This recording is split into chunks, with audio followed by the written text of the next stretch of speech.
제2장 사고력편 들어갑니다. 사고력은 아주 중요하죠. 면접 때 묻는 질문은 대개 사고력 쪽 내용들입니다.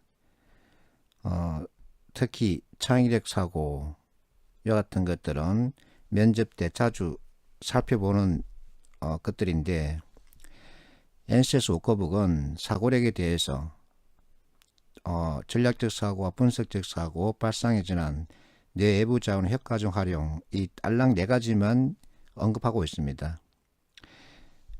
이것만 가지고는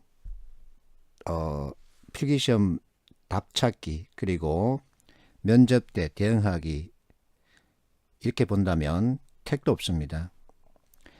지금 여러분들이 보고 있는 12가지 관련 사고력 유형을 전부 다 익혀야 합니다. 그렇다고 해서 깊이 있게 보는 게 아니라 개념을 이해하는 방향으로 공부를 해주면 됩니다. 처음에 다루는 게 가설과 제로 베이스입니다. 가설과 제로 베이스는 여러분들에게 조금 어려울 수도 있습니다. 그래서 쉽게 설명해 보겠습니다. 자, 내가 받은 숙제가 있습니다. 그 숙제는 어떤 실험이 있는데 그 실험을 첫 번째부터 100번째까지 수행하는 겁니다. 주어진 계획과 그리고 매뉴얼대로 실험을 하고서 그 실험의 결과값을 이렇게 표에 넣는 겁니다. 그래서 실험 계획과 매뉴얼에 따라 실험을 수행하는데, 자, 첫 번째, 두 번째, 세 번째, 네 번째, 다섯 번째 이렇게 실험을 했더니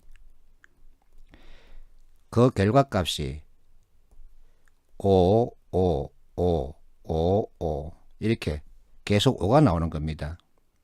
그러면 나는 이점에서 즉 5번째까지 실험을 하고서 미루어 짐작합니다. 무엇을 100번째까지 실험했을 때 그 결과값은 얼마일 거야 하고 짐작을 해버립니다. 이게 바로 가설사고입니다.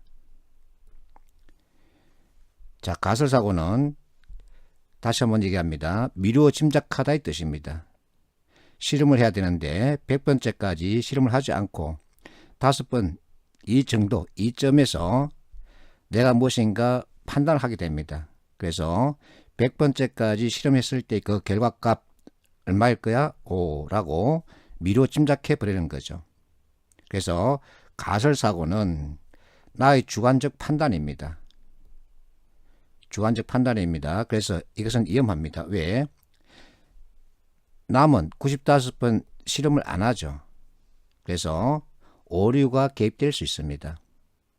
이와 같은 오류가 개입될 수 있기 때문에 나는 객관적 근거 가지고 나의 결론을 뒷받침해야 됩니다. 그게 바로 제로 베이스 사고입니다. 이렇게 여러분들이 두 개를 정리해 주면 되겠죠. 자, 가설사고는 무엇인가를 미루어 짐작하는 거다. 제로 베이스는 나의 결론을 객관적 근거 가지고 뒷받침하다. 이렇게 정리할 수 있겠죠. 자, 이론상의 가설사고는 원인과 결과의 관계를 구조한 다음 결론을 미루어 짐작하는 사고 이렇게 말합니다. 장점이 있고 단점이 있는데 이와 같은 것은 이따가 문제를 풀면서 이해를 하면 되겠습니다.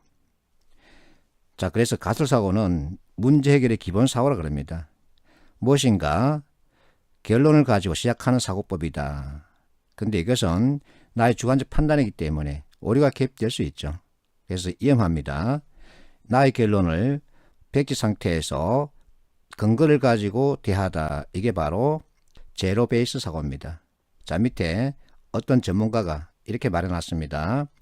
창의적인 아이디어가 인정을 받아 빛을 발하기 위해서는 이를 뒷받침할 논리적이고 전문적인 자료를 갖출 수 한다. 자, 여기서 뒷받침할 논리적이고 전문적인 자료, 이게 바로 제로 베이스를 뜻하죠. 그래서 여러분들은 가설사고와 제로 베이스를 항상 묶어서 생각해 줘야 합니다. 어기동무 꼭 시켜야 합니다. 64번 문제, 우리가 의사소통 시간에 풀었던 거죠. 자, 4번을 보세요. 현상을 설명하는 근거 자료가 부족할 때는 추론 기법으로 보완한다. 이건 안 된다 그랬죠. 근거 자료가 제로베이스를 뜻하죠. 추론은 가설을 뜻하죠. 자, 지문에서 중요 분석 자료 미제시 이것과 연결할 수 있는데 추론은 나의 주관적 판단입니다. 그래서 오류가 개입될 수 있죠. 위험합니다. 근거 자료가 부족할 때는 근거 자료를 더 보완해야 되죠. 추론해서는 안 됩니다. 다시 한번 여러분들이 복기를 해주면 되겠죠. 분석적 사고 들어갑니다. 분석적 사고할 때 분자는 나눌 분자죠. 쪼개서 본다 이겁니다. 무엇인가를 정확하게 보기 위해서는 잘게 쪼개서 봐야 한다 그 뜻이죠. 자, 예를 들어서 미국이 금리를 인상한답니다. 그러면 이것이 글로벌 시장과 국내 시장에 어떤 영향을 미칠까 이렇게 쪼개보는 거죠. 자, 두 개 합치면 100이 되죠. MEC 관계입니다. 국내 시장에서는 금융, 부동산, 실물 부분에 각각 어떤 영향을 미칠까 이렇게 쪼개서 보는 겁니다. 이와 같은 사고를 분석적 사고라고 합니다. 자, 밑에 수익은 매출 마이너스 비용인데, 자, 이 내용은 내가 만든 공식이 아니라 회계 제1원칙이죠. 누구나 아는 공식입니다.